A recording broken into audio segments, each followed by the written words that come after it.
What's wrong with the Enlightenment? Well, the Enlightenment teaches us that reason gives us truth.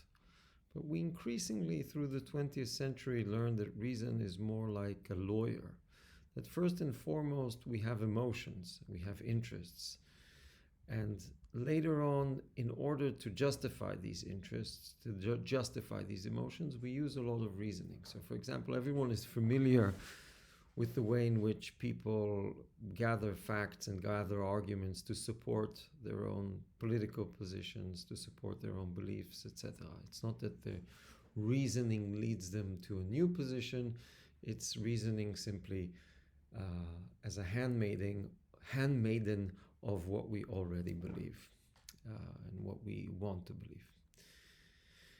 Individualism. The Enlightenment has a great stress on the individual and individual rights, but we know that human beings are not really individual. All our beliefs, the way we grew up, the way we interact with other people, we're deeply, deeply indebted to our social interactions. We're indebted on a very physical level.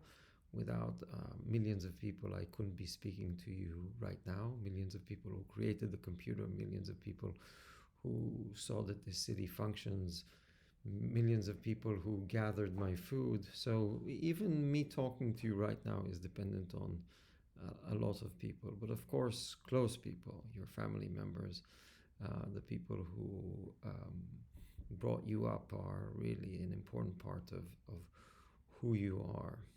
So to speak of people as really individual is simply false. Third problem with the Enlightenment. The Enlightenment is hypocritical. It reeks of hypocrisy. It usually presents itself as looking out for everybody, declaring universal things like equality of man, like brotherhood, fraternity, and freedom. But actually, underneath this ideology, it really looks after the interest of a very particular subset of human beings, usually rich white men, traditionally at least. So it's a kind of hypocritical doctrine. Related to this is its false universality. It often claims that its truths are true for the whole of humanity, and they're true for the whole world. For example, we hold these truths to be self-evident. Yeah, there's something universal about this, non-historical. But we know that the Enlightenment doctrines are a result of a specific historical period with its specific tendencies, and it didn't hold true before. In agricultural societies, in hunter-gatherer societies, and will be a day in which it won't hold truth in the future. So for these 4 reasons, Enlightenment is a problem.